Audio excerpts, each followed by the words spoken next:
Summer holidays வந்தாச்சு நம்ம GT Holidays வந்தாச்சு. GT Holidays, South India's #1 travel brand.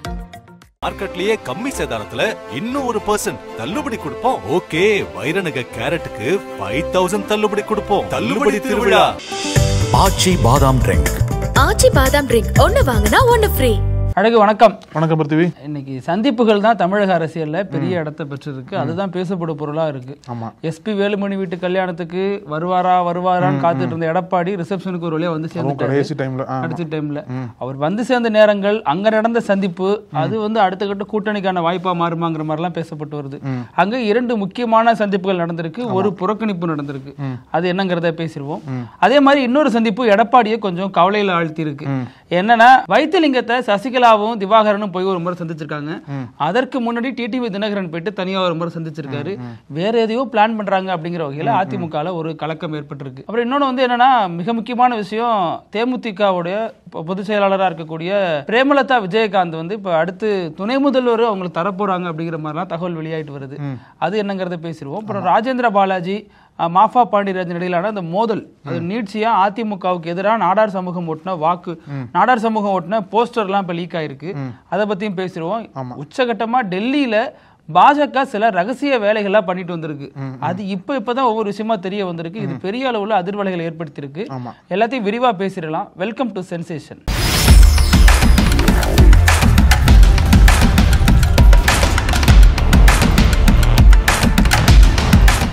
இப்போ வந்து நம்ம சந்திப்பு அரசியல் போறதுக்கு முன்னாடி டெல்லியில நடந்துட்டு இருக்கக்கூடிய ஒரு நிகழ்வை வந்து நம்ம பார்த்துடலாம்.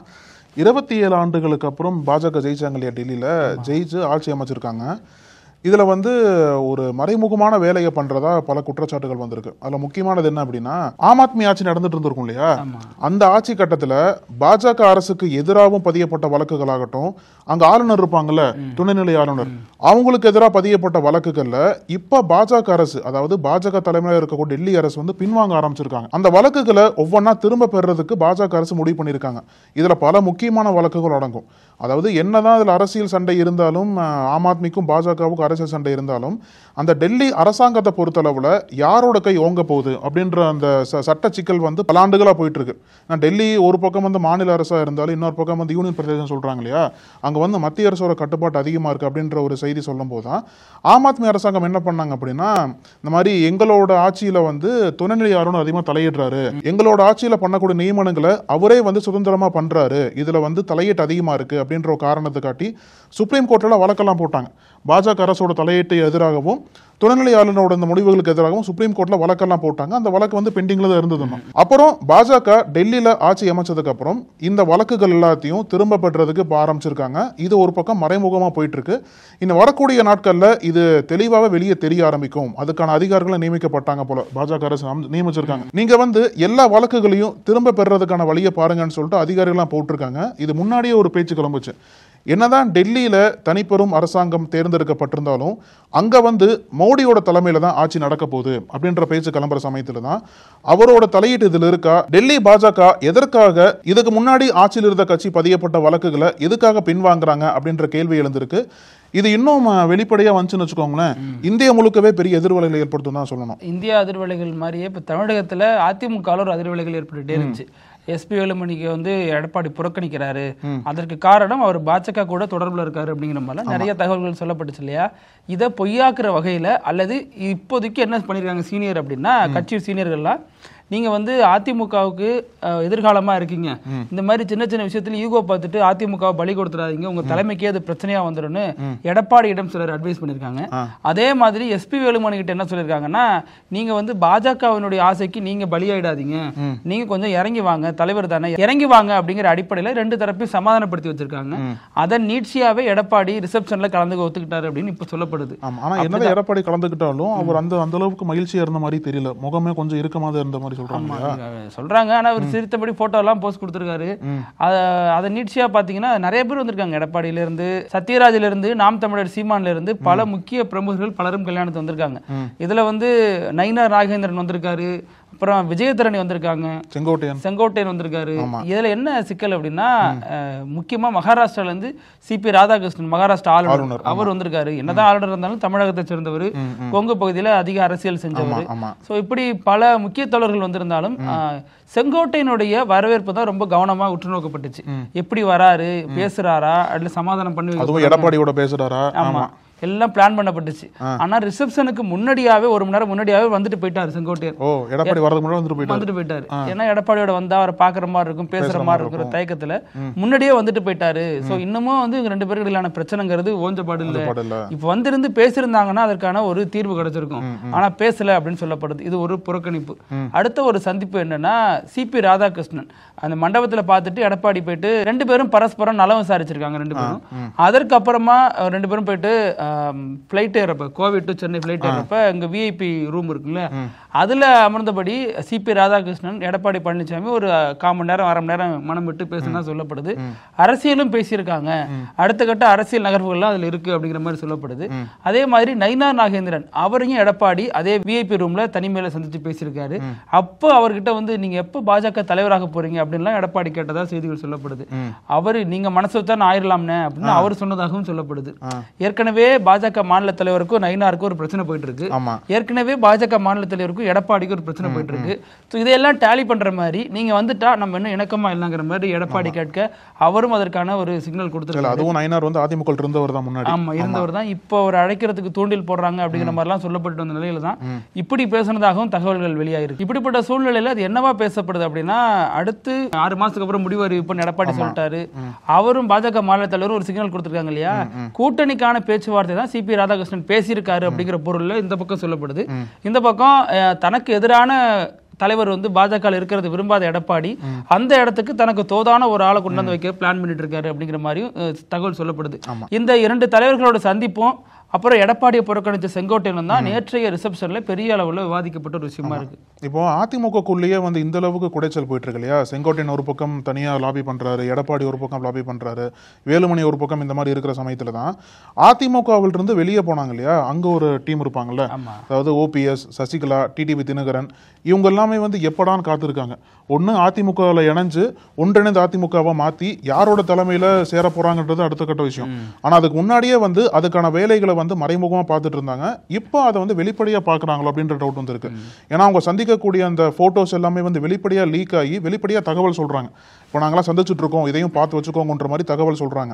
இது வந்து எப்படி அதிமுக காரங்க எடுத்துக்க போறாங்க? ஏன்னா ஒரு பக்கம் எஸ்பி வேலுமணி வீட்டு கல்யாணத்துல இந்த மாதிரி சந்திப்பு நடந்த சமயத்துல தான், இன்னொரு பக்கம் வந்து இந்த மாதிரி சந்திப்புகளும் தொடர்ந்து வைரலா போயிட்டு இருக்க சமயத்துல தான் ஒரு பெரிய விவாதமே எழுந்திருக்குன்னு சொல்லணும். இதுல இன்னும் சில விஷயங்கள் என்னன்னா, வைத்திலிங்கம் வந்து ஓபிஎஸ் கூட இருக்காரு, அதிமுக தொண்டர்கள் உரிமை மீட்பு குழு இன்னும் இணைஞ்சிட்டு தான் வராரு. ஆனா ஓபிஎஸ் கூட இருந்தாலுமே வந்து அந்த அளவுக்கு ஆக்டிவா இருக்காருன்னு கேட்டா அது கொஞ்சம் சந்தேகம். ஆமா ஆக்டிவா இருந்தாரு. இந்த ரெய்டுக்கு அப்புறம் அந்த பிரச்சனை வந்துருச்சு. ரெய்ட் ஆகி 100 கோடி முடக்கி இருக்காங்கிறப்ப ஓபிஎஸ் எதுவுமே செய்ய முடியல அப்படிங்கிறப்ப அவர் மீது சின்ன ஒரு அதிருப்தியில இருந்தாரு அப்படின்னு சொல்லப்படுது. இருந்தாலும் வெளியில வரல. எடப்பாடி தரப்புல இருந்து அவர்கிட்ட பேசப்பட்டதாகவும் சொல்லப்பட்டுச்சு. ஆனாலும் அவர் வந்து முழுக்க முழுக்க ஓபிஎஸ், சசிகலா இவங்களோட தொடர்புல இருந்தாருன்னு சொல்லப்பட்டுச்சு இல்லையா. இந்த நிலையில ரெய்டுக்கு அப்புறம் அவர் உடல்நிலை கொஞ்சம் மோசமா போயிடுச்சு. உடம்பு முடியாதனால ஒரத்தநாடு பக்கத்துல இருக்க அந்த தெலுங்கன் காடு அவருடைய சொந்த வீட்டிலே இருந்துட்டு வந்தாரு தன்னாலும். அதை நீட்சியா தான் சமீபத்தில் அங்க ஒரு கல்யாணத்துக்கு டிடிவி போயிருக்காரு. போனவர் இவரை சந்திச்சு பேசியிருக்காரு. வீட்டுக்கே வந்து 2 பேர் சந்திப்பு நடந்திருக்கு. அடுத்த 2 நாள் ஒரு நோன்பு நிகழ்ச்சியில கலந்துக்க சசிகலா, திவாகரன்லாம் வந்திருக்காங்க. அதன் நீட்சியா அவங்களும் போயிட்டு அவர் வீட்டுல போய் பார்த்து சந்திச்சு பேசியிருக்காங்க. இதெல்லாமே ஒரு பேசு பொருளா ஆயிருக்கு. பின்னாடி என்ன சொல்லப்படுதுன்னா, சசிகலா சந்திச்சு கவலைப்படாதீங்க, வர எலெக்ஷன்ல நீங்க ரெட்டையில நிக்கலாம், அதே சமயம் இந்த தொகுதியில நீங்க நிக்கலாம், எதுக்காகவும் கவலைப்படாதீங்க, நான் பாத்துக்கிறேங்கிற மாதிரி நம்பிக்கை கொடுத்ததா சொல்லப்படுது. இவர் பேச பேச அவருக்கு கண்ணீர் ஊற்று பெருக்கெடுத்து வந்துச்சு அப்படிங்கிறது சொல்லப்படுது. இப்ப இந்த சைடு எடப்பாடி தரப்புல என்ன சொல்றாங்கன்னா, அதிமுக ஒண்ணு சேர்க்கறது இருக்கட்டும், முதல்ல டிடிவியும் சசிகலாம் ஒன்னா சேர்ந்து வாங்க, 2 பேருமே எளியும் புளியுமா இருக்கீங்க, இதுல நீங்க எங்களை சேர்க்க ஒன்னா சேர்ந்துட்டீங்களா அப்படிங்கிற மாதிரி இவங்க விமர்சனத்தை முன் வச்சுட்டு வராங்க. ஒரு பக்கம் இந்த மாதிரி சந்திப்புகள் சர்ச்சையை ஏற்படுத்தினாலும் இன்னொரு பக்கம் வந்து ராஜஸ்தான்ல அந்த மாநிலத்தோட முதல்வர் வந்து ஒரு கருத்து சொல்லியிருக்காரு. அது வந்து பெரிய சர்ச்சையா போயிருக்கு. எப்படின்னா 10 வச்சுட்டே பரட்டன்வாங்கல்ல, அது மாதிரி தான் அவர் சொன்ன ஒரு வார்த்தையை பயன்படுத்தி அங்க காங்கிரஸ்காரங்க முதற்கொண்டு எல்லாமே அரசியல் பண்ணிட்டு வராங்க. என்ன அப்படின்னா ஒன்றும் இல்லைங்க, ஒரு நிகழ்ச்சிக்கு போயிருக்காரு. அந்த மாநிலத்தோட சிஎம் வந்து பஜன்லால் சர்மா. இவர் வந்து ஒரு புதுமுகம் தான். சமீபத்தில் தான் தேர்தல் நடந்தது இல்லையா, ஒரு சர்ப்ரைஸா பாஜக பண்ணக்கூடிய இதுல வந்து இவரும் ஒரு ஒன்று. ஏன்னா ஏன்னா பாஜக வந்து பல்வேறு மாநிலங்களுக்கு வந்து சர்ப்ரைஸாக தான் சிஎம் அனௌன்ஸ் பண்றாங்க. அந்த லிஸ்ட்ல இவரும் இருக்காரு. இவர் வந்து ஒரு நிகழ்ச்சிக்கு போயிட்டு அங்க கலந்துட்டு இருந்திருக்காரு. அங்க வந்து ரிப்போர்ட்டர்ஸ் கேட்கறாங்க, உங்களுக்கு பிடித்தமான ஆக்டரா பிடித்தமான ஹீரோவான்னு கேட்டாங்களான்னு தெரியல. இதுக்கு அவர் என்ன பதில் சொல்றாரு அப்படின்னா நரேந்திர மோடி அப்படின்றாரு. அதுதான் பெரிய சர்ச்சையா மாதிரி இருக்கு. ஆமா, அதுதான் சொல்றாங்க, எதிர்கட்சிக்கு ஒரு பாயிண்ட் எடுத்து கொடுத்துட்டாரு அப்படின்ற மாதிரி சொல்றாங்க. இவரே வந்து நரேந்திர மோடிய ஃபேவரட் ஆக்டர்னு சொல்றாரு அப்படின்ற ஒரு கருத்தை கையில் எடுத்து காங்கிரஸ் வந்து பயங்கரமா அரசியல் பண்றாங்க. நாங்க இதை தான் சொல்லிட்டு இருக்கோம், மோடி வந்து தலைவரே கிடையாது, ஒரு நடிகர் மட்டும்தான்றதை இவரே ஒத்துக்கிட்டாருன்ற மாதிரி சொல்றாங்க. அதுக்கு பாஜக எப்படி மறுப்பு தெரிவிக்கிறாங்க அப்படின்னா, அவர்கிட்ட கேட்கப்பட்ட கேள்வியே வேறங்க, உங்களுக்கு யாரு பிடித்தமான ஹீரோன்னு தான் கேட்கப்பட்டது, ஆக்டர்னு கேட்கல. எனக்கு அவருக்கு பிடித்த ஹீரோ வந்து நரேந்திர மோடி தான் சொன்னாரே தவிர ஆக்டர்னு சொல்ல கிடையாது. இதை வந்து இவங்க திருச்சி வந்து அரசியல் பண்றாங்க அப்படின்ற மறுப்பு வந்து பாஜக கொடுத்துட்டு இருக்காங்க. எது எப்படியோ இவர் சொன்ன ஒற்றை வார்த்தை என்பது நாடு முழுக்கவே பெரிய செய்தியா மாறி இருக்கு. எப்படி இங்க ராஜஸ்தான் சொன்னீங்களோ அதே மாதிரி உத்தரப்பிரதேசத்துல அவர் சொன்ன ஒரு யோகி ஆதித்யநாத் அந்த முதல்வர் சொன்ன ஒரு கருத்து சர்ச்சைக்குரிய ஒன்னா மாறி இருக்கு. அவர் வந்து இந்த ஹோலி பண்டிகை கொண்டாட போறோம், இதனால இஸ்லாமியர்கள் வீட்டுல இருந்தபடியே தொழுதுக்கோங்க, அதை மீறி வெளில வந்தீங்கன்னா உங்க மேல வண்ணம் திட்டினாங்க வண்ணம் பூசினாங்க அப்படின்னா நீங்க அதுக்கு மறுப்பு தெரிவிக்க கூடாதுன்னு வினோதமான ஒரு அறிவுரை கொடுத்திருக்காரு. அது அறிவுரையா எச்சரிக்கையா மிரட்டலா அப்படிங்கிறது புரியாம உத்தரப்பிரதேச இஸ்லாமியர்கள் மத்தியில ஒரு கலக்கம் ஏற்பட்டிருக்கு. இது எப்படி கையாளுறது, கொண்டாடினா என்ன, நாங்களும் வந்து இருக்க போறோம், நாங்க வந்து தொழுக போறோம், இதெல்லாம் ஒரு விஷயம்னு நீங்க முன்னாடியே ஒரு அறிவிப்பை வெளியிட்டு ஒரு எதிரான மனநிலையை உண்டாக்குறீங்களே அப்படிங்கிற வகையில அந்த மக்கள் மத்தியிலையும் அங்க இருக்கக்கூடிய இஸ்லாமியர்கள் மத்தியிலையும் ஒரு கடுமையான ஒரு அதிருப்தி ஏற்படும். இது வந்து ஒரு அச்சுறுத்தல் மாதிரி தான் பார்க்கணும் இல்லையா? அவங்களும் இருக்காங்க, நீங்களும் இருக்கீங்க, கொண்டாடுங்க, அவங்களும் கொண்டாட போறீங்க, நீங்களும் கொண்டாட போறீங்க. அவங்க வந்து யாரும் அச்சுறுத்த போறது இல்லை. நீங்க வந்து எதுக்கு அச்சுறுத்துற மாதிரி ஒரு செய்தியை வந்து சொல்றீங்க? அதுவும் ஒரு மாநிலத்தோட சிஎம்ஐ வந்து வீட்டிலே இருந்துக்கோங்க, வெளியே வராதீங்கன்னு சொல்ற ஒரு டோன் இருக்கு இல்லையா? அது வந்து எவ்வளவு மோசமானதுன்னு தான் விமர்சனம் பண்ண ஆரம்பிச்சிருக்காங்க. இப்போ அதே மாதிரி அரியலூர்ல தேமுதிக சார்பா ஒரு நிகழ்ச்சி நடைபெற்றிருக்கு. அதுல இளைஞர் அணி அமைப்பை சேர்ந்த ஒருத்தர் வந்து ஒரு ஸ்டேட்மெண்ட் கொடுத்திருக்காரு. அந்த வீடியோ தான் இப்போ வைரல் ஆகிட்டு போயிட்டு இருக்கு. அவர் என்ன சொல்லியிருக்காருன்னா, ராஜ்யசபா சீட்டு ஒன்று உண்டுன்ட்டார் எடப்பாடி. கண்டிப்பா அதே மாதிரி நமக்கு வரவேற்கக்கூடிய 2026 சட்டமன்ற தேர்தலில் துணை முதல்வர் நம்ம அம்மாவை கொடுக்க போறாங்க, பிரேமலதா அம்மாவுக்கு கண்டிப்பா கிடைக்க போகுது. அன்னைக்கு அவங்களே எதிர்பார்த்துக்க மாட்டாங்க. ஆமா, பிரேமலதா அன்னி கண்டிப்பா கிடைச்சிரும், அதனால அதை பத்தி கவலைப்பட வேணாம், துணை முதல்வருக்கான பேச்சுவார்த்தை போயிட்டு இருக்கு, சுணக்கம் இல்லாம வேலையை பாருங்க, நம்மள கூட்டணி உடைக்க எதிர்கட்சி பலமா வேலை பார்க்குதுன்னு ஒரு இதை கொளுத்தி போட்டிருக்காரு. இது உண்மையா பொய்யான்னு தெரியல. எடப்பாடியே மறுத்துட்டார், ராஜ்யசபா சீட்லாம் தரமாட்டாங்க வெளிப்படையா சொல்லிட்டாரு. ஆனா இவங்க தொண்டர்களை உற்சாகப்படுத்த, தொண்டர்களை உசுப்பேத்துறதுக்கு இப்படி பேசினாரா அல்லது உண்மையிலேயே திரைமறைவுல இந்த மாதிரி பேச்சுவார்த்தை நடந்திருக்கு அப்படிங்கிற ஒரு வாத பொருளை இது ஏற்படுத்தி வச்சிருக்கு. இப்போ அதிமுகவுல வந்து மாநில அளவுல பெரிய பிரச்சனை போயிட்டு இருந்தாலும் மாவட்ட அளவில் பார்த்தீங்க அப்படின்னா விருதுநகர் மாவட்டத்தில் 2 முக்கிய அதிமுக தலைகளுக்கு இடையே ஏற்பட்டிருக்கூடிய இந்த வாக்குவாதம் பிரச்சனை என்பது நீருப்பூத்து நெருப்பாக தான் போயிட்டு இருக்கு. இப்போ வந்து அதுக்கு சமாதான அறிகுறி இருக்கா அப்படின்ற கேள்வி வந்து கட்சிக்குள்ளேயே இருந்திருக்கு. இப்போ இந்த 7ஆம் தேதி செயல் வீரர்கள் கூட்டம் விருதுநகர்ல நடந்துச்சு. அங்க மாவட்ட செயலாளரா முன்னாள் அமைச்சரா இருக்கக்கூடிய ராஜேந்திர பாலாஜி நிகழ்ச்சி நடத்திருக்காரு. அவர் தான் செலவுலாம் பண்ணி போஸ்ட் ஓட்டுனதுல இருந்து ஸ்டேஜ் அமைச்சதுல இருந்து எல்லாத்துக்கும் அவரோட பங்களிப்பு அதிகம் அப்படின்னு சொல்லப்படுது. ஆனா இதுல எதுவுமே கலந்துக்காம நேரா மாஃபா பாண்டியராஜன் உள்ள போனதாகவும் அங்க போயிட்டு ஒரு ஆளை செட் பண்ணி வச்சுக்கிட்டாராம், அந்த சால்வை கொடுக்குற மாதிரி. அதாவது ஒரு 100 சால்வை ஒருத்தட்ட கொடுத்து வச்சிருது, ஒரு வரிசையா 100 பேர் வந்து அவர் காலில் விழுந்து சால்வையை பொத்துருது. இது தொடர்ந்து பார்த்துட்டே இருந்திருக்காரு ராஜேந்திர பாலாஜி. கடுப்பாயிட்டாரு. அது என்ன, நான் வந்து இங்க வேலை பார்த்துட்டு இருக்கேன், நீ வந்து எப்படி இதை கிளைம் பண்ணிட்டு போவ, நான் உழைச்சி வைப்ப, நீ அறுவடை பண்ணிட்டு போவியா அப்படின்னு ஸ்டேஜ்லயே அவருக்கு மாலை போட்டவனை பிடிச்சி அடிச்சிருக்காருல்ல. அதுக்கப்புறம் சர்ச்சை ஆயிடுச்சு. அதற்கு பின்னாடியில இந்த சால்வை காரணம் தான் சொல்லப்படுது. அதுவும் இல்லாம அடுத்த மீட்டிங்ல ஒரு இடத்துல ராஜேந்திர பாலாஜி என்ன சொல்றாருன்னா, நீ வந்து பல கட்சி மாறினவன், காங்கிரஸ், தேமுதிக, பாஜக, தமாகன்னு பல கட்சியில இருந்து வந்தவன், நீ என்ன சொல்லாத, என் உடம்புல ஓடுறது அதிமுக ரத்தம் தான், தொலைச்சு போடுவோம் தொலைச்சு அப்படின்னு சொல்லி கடுமையா மிரட்டினாரு. இதெல்லாம் பெரிய அளவுல பேசு பொருளானப்பதான் இப்ப நடந்த அந்த காணொலி கூட்டத்துல எடப்பாடி மறைமுகமா சாடினாரு. ரொம்ப வெளிப்படையா சண்டை போட்டுக்கிறீங்க, அப்புறம் நான் பாணியில ஆக்ஷன் எடுக்க வேண்டிய வரும் அப்படிலாம் எச்சரிச்சிருந்தாரு. இதன் நீட்சியா தான் இப்ப பேட்டி கொடுத்த ஒரு சமீபத்தில் என்ன சொல்றாருன்னா, அதெல்லாம் ஒண்ணுமே இல்ல, இங்க 2 பேருக்குள்ள உள்ள பிரச்சனை எல்லாம் சார்ட் அவுட் ஆயிடுச்சு, நீங்க அதெல்லாம் பெருசுபடுத்த வேண்டாம், அப்படியே விட்டுருங்க அப்படின்ட்டாரு. இது பின்னணியில எடப்பாடி கொடுத்த அறிவுரையும் அதற்கு பணியில மாஃபா பாண்டியராஜன் எடப்பாடியை சந்திச்சு இது மாதிரிலாம் நடக்குது அப்படின்னு சொல்லிட்டு மனக்குமுறலை கொட்டினதாகவும் சொல்லப்படுது. மாஃபா பாண்டியராஜனை ஏன் இவர் திட்டினாரு அப்படின்னா இன்னொரு காரணம் சொல்லப்படுது. விஜய் கட்சிக்கு போறாரு அப்படிங்கிற தகவல்லாம் வெளியாயிட்டு வந்துச்சு இல்லையா சமீபத்துல. அது விஜய் கட்சிக்கு போறவருக்கு இங்க என்ன வேலை, இங்கேயா வந்து இத்தனை நாள் எந்த போராட்டத்திலையும் கலந்துக்கல, எந்த ஒரு விஷயத்திலையும் வெளிப்படையா ஒரு போராட்டத்தில் கலந்துட்டு அரெஸ்ட் ஆகல, எதுவுமே பண்ணல.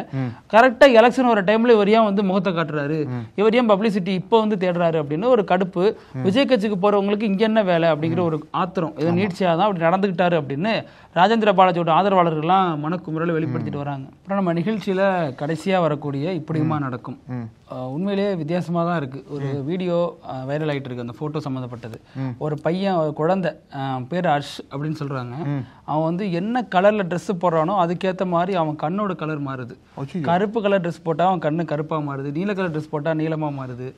இது வந்து இந்த சம்பவம் நடந்தது உத்தரப்பிரதேசத்துல. இதை அடுத்து அவங்க பேரண்ட் என்ன பண்ணிருக்காங்க, இப்படி ஒரு குழந்தை, இப்படி ஒரு அதிசய குழந்தை நமக்கு பிறந்துடுச்சு அப்படின்னு சொல்லிட்டு எல்லாத்தையும் சொல்லியிருக்காங்க. இது குழந்தைக்கு ஒரு கடவுள் தன்மை இருக்கு, ஏதோ ஒரு மகிமை இருக்குன்னு சொல்லிட்டு அப்புறம் தெருவில் உள்ளவங்க, ஊர்ல உள்ளவங்கலாம் வந்து அந்த குழந்தைய பார்த்து வினோதமா பார்த்து வழிபடவே ஆரம்பிச்சிட்டாங்கன்னு சொல்லப்படுது. அப்ப மருத்துவர்கள் என்ன சொல்றாங்கன்னா, இது வந்து ஒரு மாயை தான் அப்படின்னு. அது எப்படி மாயையாகவும் போடுறாங்க, ட்ரெஸ் கண்ணு மாறுது அப்படின்னு கேட்குறப்ப சிலருக்கு லேசான நிற கண்கள் இருக்கும். அந்த கண்கள் வந்து இந்த மாதிரி ஒளியை வந்து உள்வாங்கி வெளித்தள்ளுறப்போ ஒரு உங்களுக்கு ஒரு தோற்றம் தெரியும். அது வந்து ஒரு ஒளியியல் மாயை அப்படின்னு சொல்லிட்டு மருத்துவர்கள் தரப்புல விளக்கம் கொடுக்கப்படுது. ஆனாலும் இதை உள்வாங்குற அளவுக்கு நமக்கு ஒரு புரிதல் இல்லை, எப்படி அது மாறும் அப்படிங்கிறதெல்லாம் பலரும் கேள்வி எழுப்ப. ஆமா, இந்த விஷயம் வந்து பெரிய அளவுல இப்ப அந்த பக்கத்துல உத்தரப்பிரதேசத்துல ஒரு பெரிய அளவுல பேசப்படும் பொருளா மாறி இருக்கு. ஓகே பிரித்திவி, இன்னைக்கு நம்ம நிறைய முக்கியமான விஷயங்கள் பத்தி எல்லாம் பேசணும், நம்ம தொடர்ந்து பேசலாம். நன்றி. நன்றி அழகு. நக்கீரன் டிவிக்கு சப்ஸ்கிரைப் செய்யுங்கள். உங்கள் ஆதரவே எங்கள் பலம்.